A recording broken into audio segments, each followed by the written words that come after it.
3 stretch where you're playing as good a basketball as anybody in the league. What's it like to be in the middle of that? I mean, it's amazing, especially, having such a big role placed upon me being a defensive anchor on this team and our ace defensively, getting the best matchups night in, night out, guarding the best players in the world. There's really no experience like it. So I'm just thankful to my teammates and my coaches for trusting me with the role, and I'm just taking it super seriously and trying to do as best as I can. You're a factor on offense, too.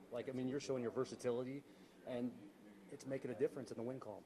Absolutely, absolutely. I think, you ain't got to wait a year or an off season to get better and work on your game. I think that you can work on your game in real time, and that's what I've been doing all season. I've been the first one in the gym, last one out, coming back in late at night and just trying to perfect my craft as much as possible because I feel like it just opens up the game more for myself and my teammates. So, getting a chance to contribute offensively and defensively for this team is, a dream come true for me. Another DPOG chain for you tonight. Are you keeping track? Are you competing with anybody internally in this locker room? I ain't keeping track. I ain't competing. I feel as though the DPOG is really nice. It's, it's good to have and it's rewarding. But for me, it's not even about that. It's about doing my part defensively. And, some nights it's somebody else's night and some nights it's my night. But I'm glad that I've been winning a few, racking a few up. It's probably going to be me and Brody at the end of the season. So maybe I'll start a little friendly competition with him. So, Peyton, you talked about Russ and what he means to you as a SoCal kid. I got to think DeMar DeRozan's probably pretty high on the list. What's it like to compete against him? I know you've done it before, but there's a couple SoCal guys you looked up to.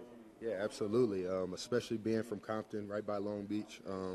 He's one of the greats, one of the great stories that we hear coming up, especially when you're playing basketball and trying to get to the highest level. Him and Russ, their names ring a huge bell. So being able to match up against them, I've guarded them a few times in my career, and it's always surreal. So for him to be able to compete and kind of play at the same clip that he's always played at, it's a testament to how much he puts in, how much work he puts in, how much he cares about the game. One more thing for me. You're on the front line with Jokic and 35, 22, and 17. I know you've seen it, but Coach said it's the best basketball he's ever seen from him. From your vantage point, what's it like?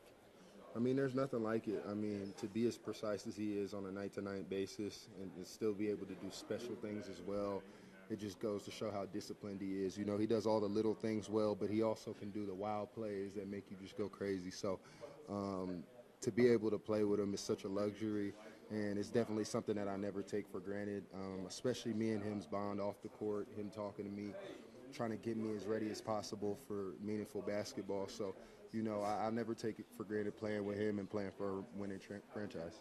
Walk me through what happened in your eyes when he launched from three-quarter court. To be honest with you, I don't want to get on my LeBron stuff and people say I'm capping, but I knew that was going in all the way. He had 1.7 seconds or something, I think, to catch the ball and feel it in his hands. So as soon as I saw him let it go, I knew I had a good chance of going in. But for it to go right in, I mean, it's going to surprise you every time. His greatness never gets old to watch. So no cap, I knew it was going in.